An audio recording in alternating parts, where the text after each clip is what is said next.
Slavery did not begin with Europe. It existed across Africa, Asia, the Middle East, and Europe for centuries.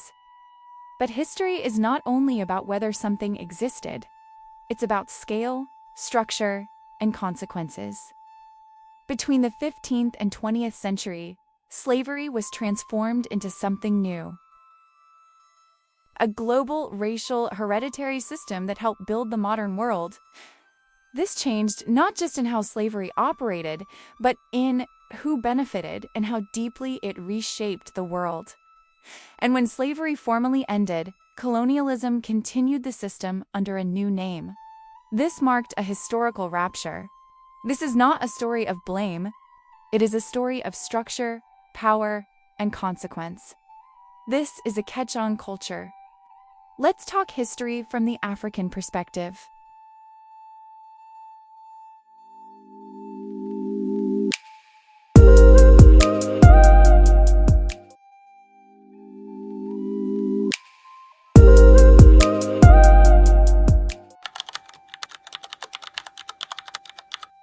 In ancient and medieval societies, slavery usually resulted from or was tied to war, debt, or punishment. In Africa, Europe, and the Islamic world, people could marry, gain freedom, own property, or rise in status. Across different regions, slavery was not based on race. Enslavement was often temporary. Children were not automatically enslaved. Slavery was not permanent across generations. Enslaved people were often absorbed into households, armies, or courts. This doesn't excuse these systems, nor does it mean these systems were humane. But they were limited, localized, and non-industrial. This helps us understand their limits and scale. Slavery existed, but it was not industrial, global, or inherited. It had not yet become the foundation of a global economic engine.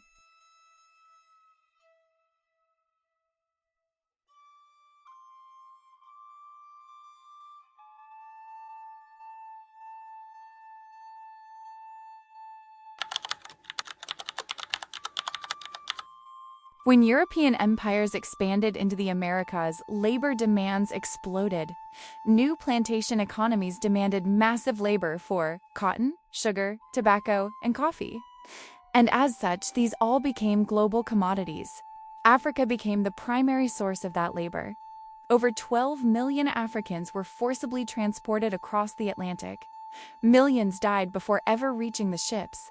Millions more died during raids, forced marches, and the Middle Passage. For the first time in history, slavery became global, permanent, and central to capitalism.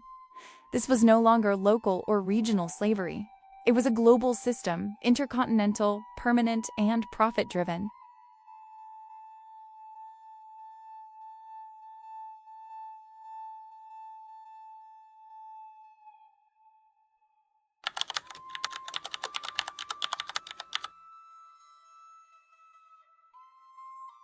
Four features define this system. 1. Race became law. Blackness was legally equated with enslavement. Whiteness became freedom. Freedom became racialized. 2. Slavery became hereditary. Children inherited slave status at birth permanently. 3. The scale was unprecedented. It became global. Africa, Americas, Europe. Entire regions of Africa were destabilized and depopulated. Entire economies in the Americas were built on forced labor and economically reshaped. 4. Slavery became industrialized. It was supported by ships, banks, insurance companies, colonial law, imperial protection. This was not just slavery. It was systemic human extraction. This was slavery as an economic engine, not a social byproduct. The system was deliberate. It was built to generate profit. This was not accidental. It was organized, documented, and enforced.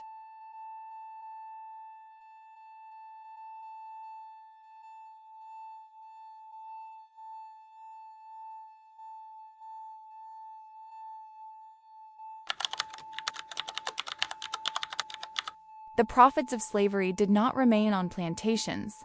they flowed outward into European banks and financial markets, insurance companies that insured ships and human cargo, ports and shipbuilding industries, manufacturing centers, universities, museums and institutions, national treasuries and imperial expansion.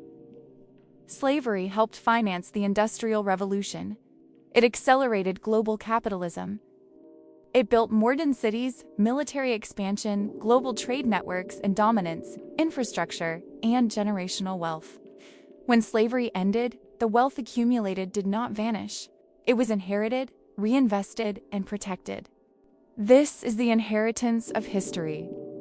It exposes the myth that the wealth of the modern West was built purely on innovation and free markets.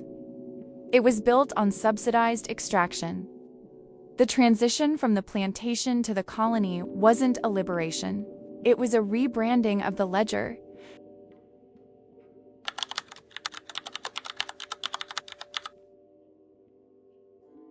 Abolition did not mean freedom. Formerly enslaved people received no land, no compensation, no economic protection. Former slave owners and empires were compensated. Colonialism expanded to maintain extraction through land seizures, forced labor systems, hut and poll taxes, resource monopolies. People were compelled to work to survive in economies designed against them. Different language, same logic. The financial recycling of profit. The wealth didn't just sit in a vault. It was laundered into the infrastructure of modern civilization. The multiplier effect. A single pound of profit from a Caribbean sugar plantation was reinvested into British railroads, which then lowered the cost of coal, which then fueled the factories that made the textiles to trade for more people. Institutional foundations. Many of the world's most prestigious universities and museums were founded or expanded using endowments from families whose wealth was rooted in the trade. The great injustice of compensation. One of the most telling structures of this history is who got paid when the system ended. The British example. In 1833, the British government paid £20 million in compensation, not to the enslaved, but to the slave owners for their loss of property. This was 40% of the national budget at the time. British taxpayers only finished paying off the debt for this bailout in 2015. The Haitian ransom. After winning their independence, Haiti was forced to pay France 150 million francs, later reduced to compensate former enslavers. This debt crippled the nation for over a century, effectively forcing them to pay for their own stolen lives. Colonialism, the second act. As noted, the logic remained the same, but the geography of extraction shifted back to the African continent. The tax trap. By imposing hut taxes or poll taxes that had to be paid in European currency, colonial powers forced Africans into the wage labor market. To pay the tax, you had to work on the colonial plantation or in the mine. Land seizures in places like Kenya, Zimbabwe, and South Africa. The best agricultural land, the White Highlands, was legally seized. Africans were moved to reserves on poor soil, ensuring they remained a cheap, desperate labor pool. Same logic, new name. The rupture I speak of explains why independence in the 1960s was so fragile. African nations gained a flag and a national anthem, but they did not gain the capital that had been extracted from them for 400 years. Abolition did not mean freedom. People were compelled to work to survive in economies designed against them.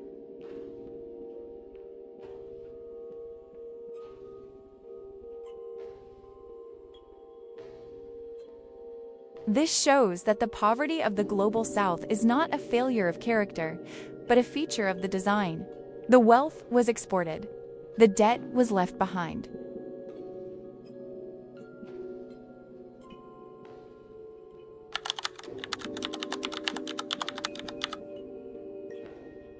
When slavery was abolished, many believed exploitation ended. It didn't. The system didn't disappear. it changed its name. Colonialism replaced slavery as the primary engine of extraction. Abolition without reparation. Formerly enslaved people received no land, no compensation, no protection. Former slave owners were compensated. Empires were reimbursed. The exploited were left with nothing. This created the foundation for colonial control. Forced labor systems. After abolition, European powers imposed new labor systems. Hut taxes, poll taxes, passed laws, penal labor. People were forced into mines, plantations, and railways to pay taxes they never asked for. Different language. Same coercion, land seizure, and resource extraction. Colonial rules seized. Fertile land, minerals, forests, labor.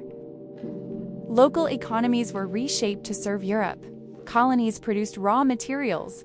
Europe manufactured goods. Profit flowed one way. Social and racial control. Colonialism enforced. Racial hierarchies, segregation, legal discrimination and inequality, cultural erasure and suppression, economic dependency. These systems outlived colonial rule. Slavery ended, but exploitation did not. Colonialism carried forward the same logic: control land, control labor, control wealth. These systems shaped borders, institutions, education, wealth distribution. Many of these structures survived independence. Understanding this helps explain why inequality did not end with abolition.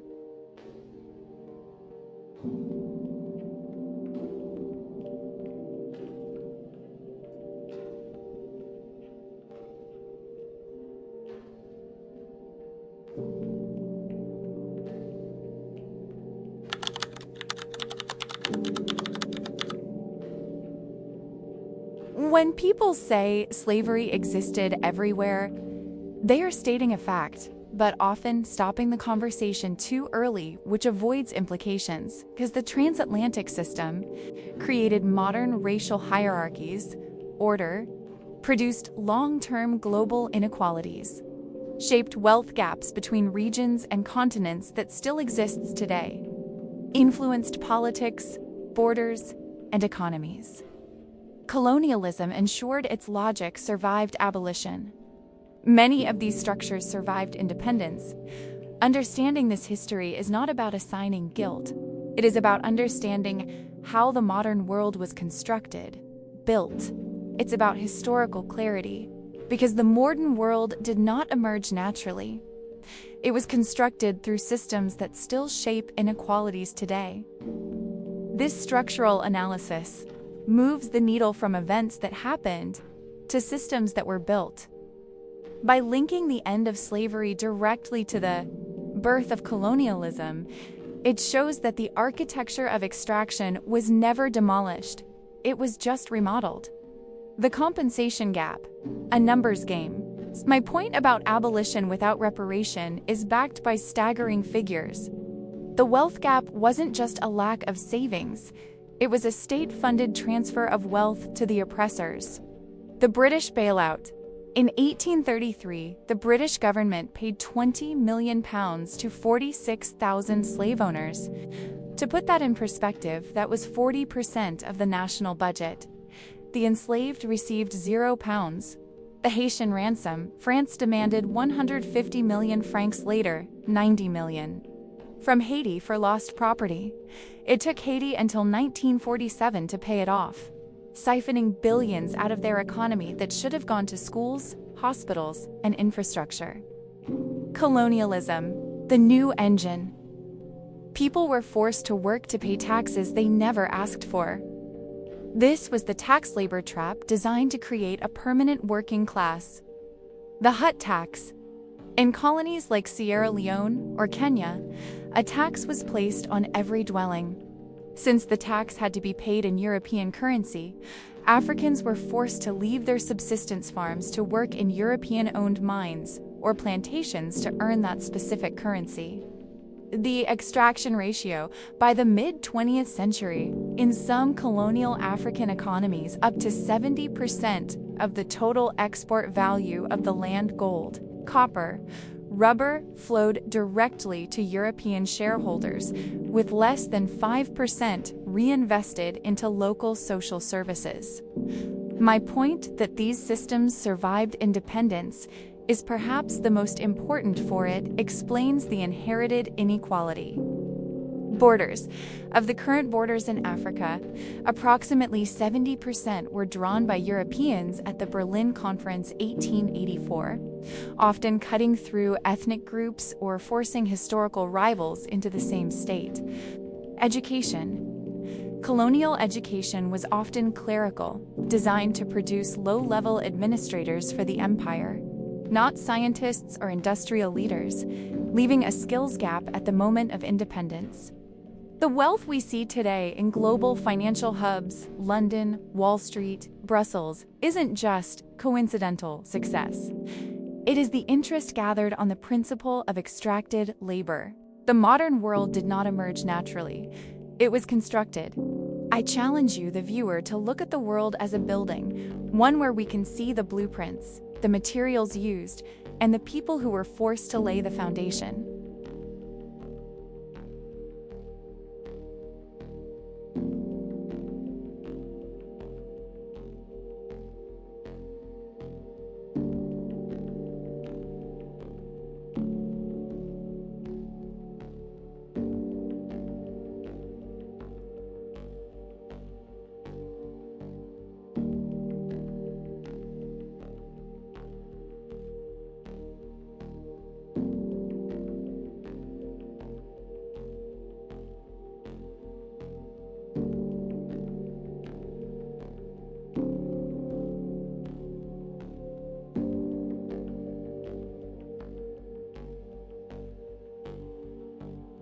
Slavery existed across many civilizations, but the transatlantic slave trade transformed slavery into something else entirely: a system of mass, racial, hereditary, profit-driven human extraction, one whose consequences are still visible today.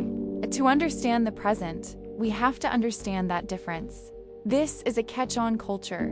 If you enjoyed this episode and factual history, don't forget to subscribe. See you on the next one.